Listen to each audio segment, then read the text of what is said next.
Nggak perlu yang versi Pro, yang ini aja udah bagus banget.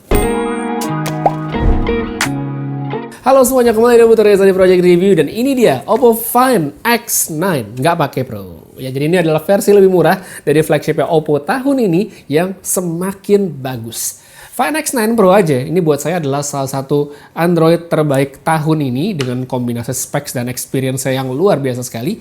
Nah, cuma karena memang kan specs-nya tuh rata kanan, makanya harganya juga lumayan banget. Apalagi kalau udah nambah teleconverter kit buat kameranya. Tapi bagusnya ada alternatif yang lebih murah tapi tetap oke dalam bentuk Oppo Find X9.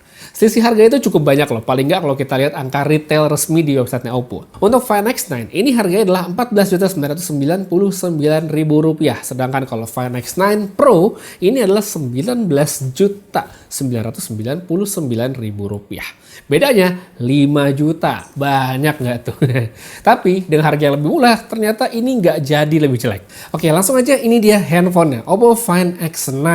Kalau dilihat sekilas begini, mungkin nggak banyak yang bakal ngeh bedanya ya, karena siluet desainnya sama, susunan kamera, semuanya sama. Build quality juga tetap sama ya, berasa sama solidnya, tetap punya IP rating yang sama bagus dengan yang versi Pro. Nah, yang bikin beda itu sebenarnya adalah dari segi ukurannya. Masih banyak yang nggak ngeh kalau Oppo Find X9 adalah versi lebih ringkas dari Find X9 Pro. Pasti sebelahin langsung kelihatan beda nih dari ukuran perangkat yang lebih kecil. Otomatis ini bikin Find X9 jadi lebih ramah di tangan, bikin nyaman buat dipegang, dan misalnya dipakai scrolling satu tangan itu nyaman banget. HP-nya juga lebih ringan dan lebih nyaman buat dikantongin. Tapi dengan ukuran perangkat yang lebih ringkas tentu harus ada yang dikurangin sama Oppo di Find X9. Yang pertama kita bisa lihat dari ukuran baterainya. Ya, jadi kalau yang Pro itu 7500, yang ini hanya 7025. Ya masih 7000 juga sih, masih tetap gede ya. Cuman emang berkurang dibandingkan yang versi Pro. Cara daya tahan, saya nggak ada komplain, tetap masih bagus, masih enak banget. Ini kapasitas yang gede, sangat bisa diandalkan untuk pemakaian sehari-hari, jadi nggak harus sering-sering ketemu colokan, kecuali kalian bener-bener heavy user banget, yaitu pakai main game terus-terusan atau ngambil foto video yang lagi panas-panas, 4K dan segala macam, itu mungkin bakal cepet habis. Tapi kalau untuk orang pada umumnya, ini daya tahan yang masih sangat bisa diandelin. Untuk chargingnya juga masih dapat 80 watt ya dengan kabel si Superfook-nya. Jadi nggak perlu nunggu lama, dan ini sama seperti yang versi Pro. Ngelihat ke sekitar dari perangkatnya, saya juga notice satu hal yang berbeda dibandingkan versi Pro, itu adalah ketidakhadiran bagian atau shortcut buat kamera. Kalau yang ini menurut saya kayak nggak bisa dibilang kekurangan sih sebenarnya, karena di yang Pro pun walaupun ya ini adalah satu fitur tambahan, tapi menurut saya nggak kepake sih. Kalau buat saya sih paling nggak kepake gitu, kayak kurang berguna aja. Jadi kalau di Find X9 ini nggak ada, menurut saya kayak bukan sesuatu yang hilang atau dikangen gitu. Tapi balik lagi sih sama preferensi masing-masing. Kalau menurut kalian gimana? Hilang nggak ada kamera kontrol ala Oppo gini jadi sesuatu kekurangan atau enggak? Coba tulis komen aja di bawah. Habis itu kalau untuk tombol yang di atas nih, shortcutnya si snap key-nya Oppo juga masih ada. Bisa dipakai untuk silent, buat vibrate ya, buat ngatur-ngatur itu, dan juga bisa untuk dibuka ke main space-nya Oppo. Ini adalah satu fitur yang dimana kita bisa untuk pakai mengidentifikasi gambar, bisa untuk nge-screenshot jadwal terus langsung masuk ke kalender dan segala macam, itu masih bisa dipakai semua di sini. Nah, ini juga tentunya adalah satu bagian dari ColorOS-nya si Oppo ya, ColorOS 16, yang juga sudah tentu menjadi bagian dari Oppo Find X9, lengkap dengan semua fitur-fiturnya, termasuk untuk sinkronisasi ke MacBook, untuk kita kirim-kirim AirDrop ya ke iPhone segala macam, itu masih bisa dipakai di sini. Lanjut lagi, perbedaan berikutnya dari yang Find X9 sama Find X9 Pro itu adalah di bagian layar. Dengan ukuran perangkat yang lebih kecil, otomatis layarnya juga lebih kecil ya. Di sini ukurannya adalah 6,59, masih dengan panel AMOLED, refresh rate 120 Hz, resolusi tinggi. Saya sebenarnya kalau dari segi specs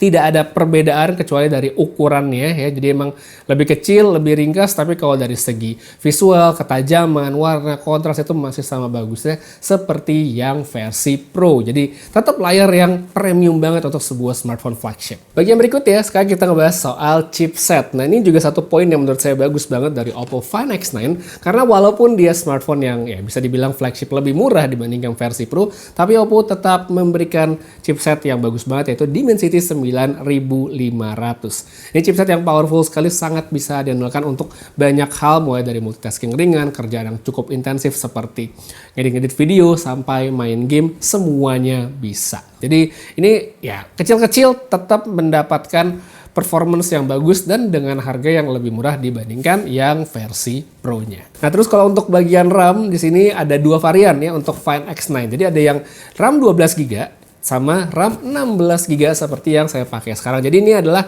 Find X9 yang versi atas ya. Yang versi atas ini harganya memang sedikit lebih mahal, yaitu di Rp16.999.000. Jadi kalau yang Rp14.999.000 itu adalah yang RAM 12GB, sedangkan yang saya pakai sekarang ini adalah yang RAM 16GB. Jadi sebenarnya kalau dari segi performa, yang ini Find X9 yang saya pegang ini sama dengan Find X9 Pro yang satunya. Jadi emang sama ya, Dimensity 9500 dengan RAM 16GB. Beda di baterainya doang. Nah, satu hal yang mungkin akan jadi berbeda sudah pasti adalah di bagian kameranya. Nah, ini kameranya memang saya bisa bilang adalah poin yang paling penting sehingga bisa membedakan harga dibandingkan dengan yang Find X9 Pro. Jadi beda harganya itu bukan dari specs lainnya, tapi lebih ke kameranya. Soalnya kameranya di sini tuh beda sensor ya. Di sini di bagian belakang tetap ada 3 kamera, triple kamera 50 megapiksel semua, tapi beda sensor dengan yang versi Pro. Jadi yang di Oppo Find X9 ini dia lensa utamanya pakai LYT808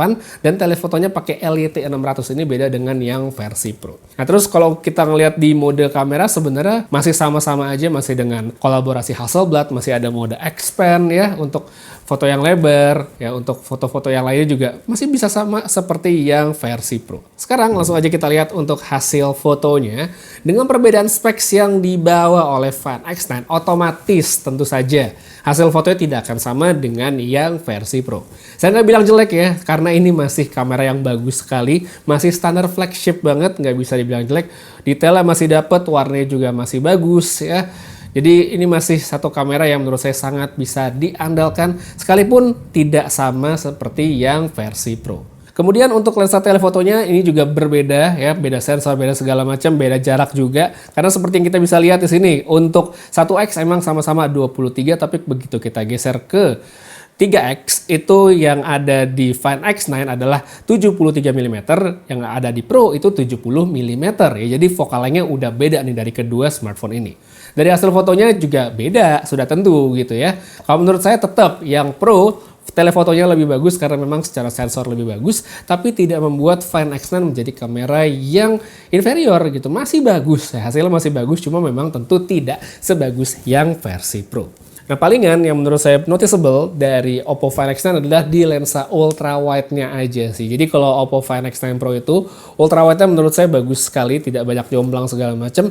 Nah, yang di Find X9 ini ultra wide-nya oke ya, nggak sebagus yang versi Pro, tetap masih bisa diandelin. Cuma memang kalau misalnya kita bandingkan hasil foto dari lensa utama dan ultra wide, itu masih bisa kelihatan bedanya. Lanjut lagi, kita pindah ke kamera depan dengan perbedaan specs, resolusi yang lebih rendah dibandingkan versi Pro. Sebenarnya tidak ngaruh banyak ya, karena memang resolusi kan bukan segalanya, tapi tetap hasilnya bagus kok untuk selfie-selfie yang casual aja, menurut saya sangat tetap mencukupi. Habis itu untuk perekaman videonya, Find X9 juga sama dengan yang versi Pro. Di kamera belakang dia bisa sampai 4K 120 fps.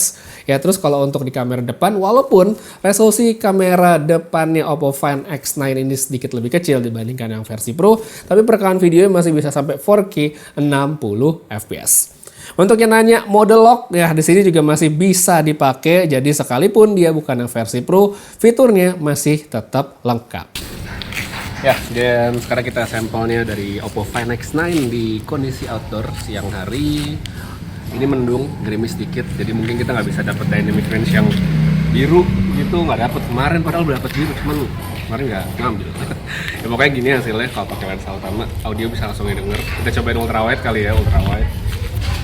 Ultra wide segini masih oke. Sebenarnya kalau siang kita balik ke 1, kita coba telefoto ya untuk 3x nya kayak gini hasilnya masih oke lah ya, masih oke. Mungkin kita ambil zoom dikit kali ya untuk bunga. Untuk bunga kita zoom aja nih pakai 6x, hasilnya kayak gini. Kalau ke 10 sampai mentok di 18 kayak gini. 18. Oke, kita balik lagi satu. Ini dia dari Oppo Find X9. Habis ini kita coba pindah kamera depan. Langsung aja, sekarang kita pindah kamera depan dari Oppo Find X9 untuk perekaman video sama-sama di 4K 30. Nah, itu kita bisa lihat di bagian belakang seperti apa. Ada handphone. Nah, itu. Sambil jalan, kalau pengen lihat stabilisasinya, kali mau dipakai ngevlog dan segala macam ya, masih oke banget sih sebenarnya. Dari perekaman videonya nggak ada masalah, dan ini di 0,6 jadi emang agak wide kalau pengen lebih deket yang satu, tapi sebenarnya mungkin nggak kelihatan terlalu signifikan ya bedanya. Oke lah, ini dia untuk testing di kondisi outdoor siang hari. Sekarang pindah ke kondisi low light. Lanjut lagi, sekarang ini buat sampel video dari Oppo Find X9 di kondisi malam hari dengan satu lampu jalan yang ketutupan daun juga, ya terang tetap, tapi mungkin emang yang nggak terang-terang banget, hasilnya kayak gini, audio bisa langsung didengar. Mungkin kita coba pindah ke ultrawide kali, kita coba lihat hasilnya. Nah ini kalau ultrawide kayak gini, mendingan pakai lensa utama tetap ya. Terus kalau kita balik ke satu, mungkin kita pakai telefotonya kalau pengen lihat hasilnya. Nah telefotonya seperti ini di kondisi malam yang ya outdoor lah, cukup gelap tapi dengan lampu, hasilnya kayak gini. Kita balikin ke satu dan hasilnya kurang lebih kayak gini. Oke atau enggak silahkan dikomentarin aja. Mungkin nanti abis ini kita pindah kamera depan dulu, abis itu kita compare juga sama yang Pro. Nah sekarang ini buat kamera depannya dari Oppo Find X9 di kondisi yang sama seperti tadi, 4K 30. Nah ini kalau saya sekarang membelakangi lampu, kalau saya menghadap lampu, hasilnya kayak begini. Oke atau enggak silahkan dikomentarin aja menurut kalian gimana. Mungkin kalau kita bawa sambil jalan kali ya. Kalau sambil jalan hasilnya seperti ini.